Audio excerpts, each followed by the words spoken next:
दोस्तों, एक पल के लिए सोचिए, अगर कल सुबह उठते ही आपके मोबाइल में यूट्यूब, इंस्टाग्राम और फेसबुक खुलना ही बंद हो जाए।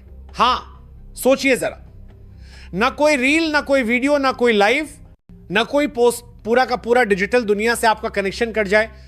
और यह कोई मजाक नहीं बल्कि हकीकत में हो जाए। भारत सरकार ने अमेरिका को ऐसा झटका देने का प्लान बना लिया है कि इन तीनों ऐप्स पर ताला लग सकता है। और यह खबर वॉशिंगटन के गलियारों से लेकर दिल्ली तक हलचल मचा चुकी है। सवाल यह है कि यह फैसला आखिर क्यों लिया जा रहा है, किसने इसके पीछे मास्टर प्लान बनाया है, और सबसे बड़ी बात, अगर यह हो गया तो आपके फोन में क्या बचेगा। दोस्तों, आज की यह कहानी आपको शुरुआत से अंत तक हिलाकर रख देगी। तो बैठ जाइए, क्योंकि जो मैं अब आपको बताने वाला हूं वो सिर्फ एक खबर नहीं बल्कि एक डिजिटल युद्ध का ऐलान है। और इस युद्ध में अगली चाल ऐसी होगी कि अमेरिका भी दांतों तले उंगली दबा लेगा।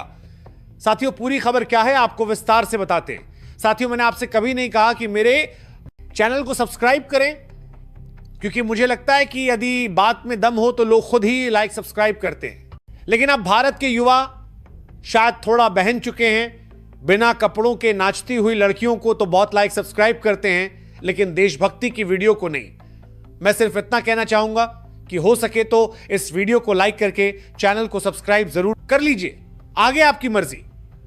चलिए खबर पर लौटते हैं। तो दोस्तों, कहते हैं ना कि अगर पलटवार करना हो या फिर किसी चतुराई से यू टर्न लेना हो तो पहले दुनिया अमेरिका को देखती थी, उसके तरीके को अपनाती थी, उसकी रणनीतियों को बाइबल मानती थी। लेकिन अब जमाना बदल गया है, अब तस्वीर बदल चुकी है, और अब जो उदाहरण बाकी देशों के सामने है वो है भारत। क्योंकि इस बार अमेरिका नहीं बल्कि भारत ने चाल चली है, और ऐसी चाल चली है कि अमेरिका की सबसे बड़ी टेक कंपनियों की नींव हिल गई है। गूगल, एप्पल, माइक्रोसॉफ्ट जैसी दिग्गज कंपनियों की बुनियाद तक काम गई है, और अमेरिकी राजनीतिक गलियारों में सन्नाटा छा गया है। क्योंकि भारत ने जो डिजिटल पलटवार किया है वो न सिर्फ आर्थिक था बल्कि रणनीतिक भी था। ऐसा कदम जिसने पूरी दुनिया को यह सोचने पर मजबूर कर दिया कि अब अमेरिका नहीं, भारत है वो देश जो नियम बना भी सकता है, लागू भी करवा सकता है, और उनका पालन न करने वालों को घाटा भी दिखा सकता है। दरअसल पूरा मामला शुरू होता है अमेरिका के पूर्व राष्ट्रपति डोनाल्ड ट्रंप की उस कड़वी और अपमानजनक टिप्पणी से, जिसमें उन्होंने गुस्से में आकर यह तक कह दिया कि अब भारतीय लोगों को उनकी टेक कंपनियों में नौकरी नहीं दी जानी चाहिए। इसके बाद 22 प्रदेश के ट्रंप का साफ संकेत था कि गूगल, माइक्रोसॉफ्ट, एप्पल जैसी हाईटेक कंपनियों से भारतीय इंजीनियरों और प्रोफेशनलों को बाहर निकाल दिया जाए।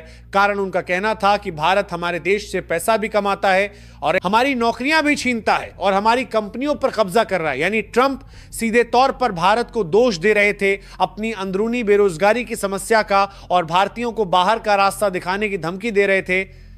लेकिन दोस्तों, भारत ने इस बार जवाब बहुत ही अलग और ठोस अंदाज में दिया। अब देखिए, पहले अगर इस तरह की धमकी आती थी तो भारत केवल कूटनीतिक बयान जारी करता, संयम बरतता और किसी आर्थिक प्रतिक्रिया से बचता।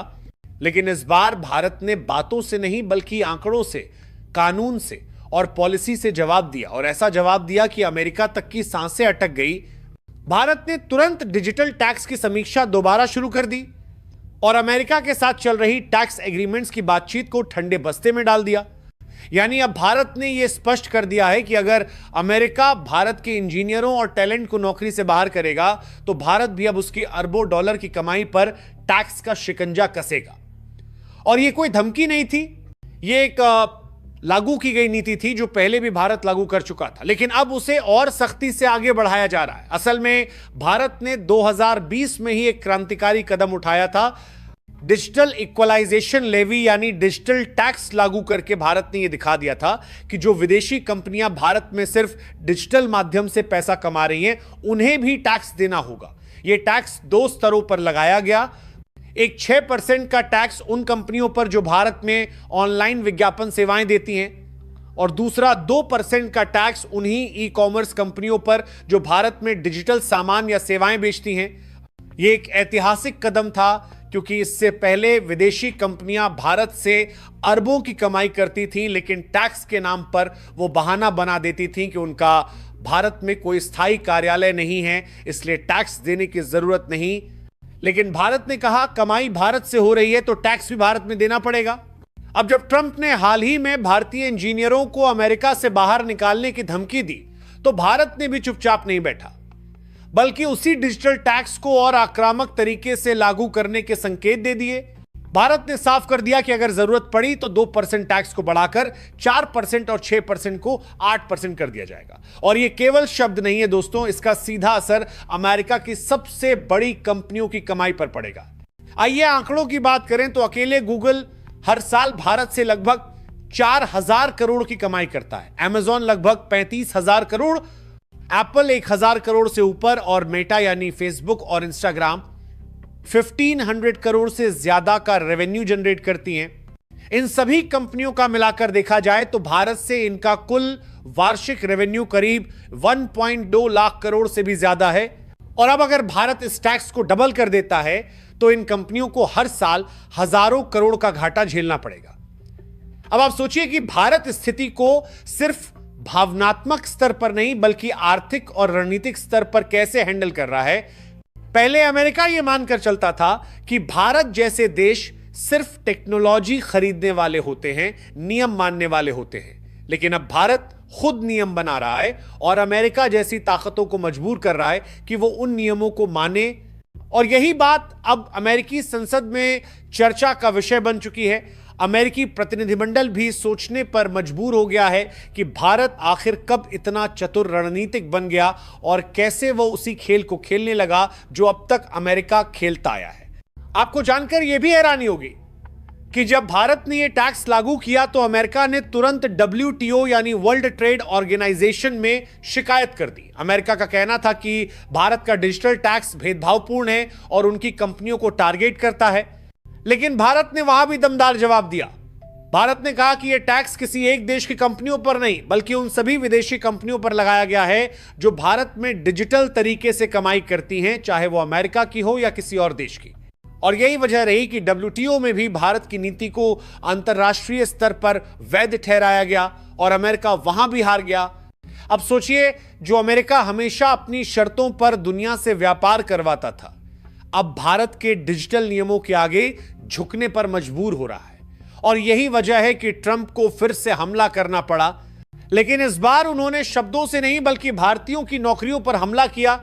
लेकिन इस बार भारत ने सिर्फ एक सरकारी बयान नहीं दिया बल्कि एक ठोस पॉलिसी से जवाब दिया, जिससे अमेरिकी कंपनियों को यह एहसास हो गया कि भारत अब केवल एक बाजार नहीं बल्कि एक ताकतवर नीतिकार देश बन चुका है। और इस पूरी कहानी में एक बात बिल्कुल साफ है कि भारत अब सिर्फ रिएक्शन नहीं देता बल्कि प्रोएक्टिव होकर कदम उठाता है। और दोस्तों, इस पूरी लड़ाई के बीच एक और बड़ा ड्रामा तब सामने आया जब भारत के रणनीतिकारों ने अमेरिका के डिजिटल प्लेटफॉर्म्स को लेकर एक खतरनाक प्लान पर चर्चा शुरू कर दी।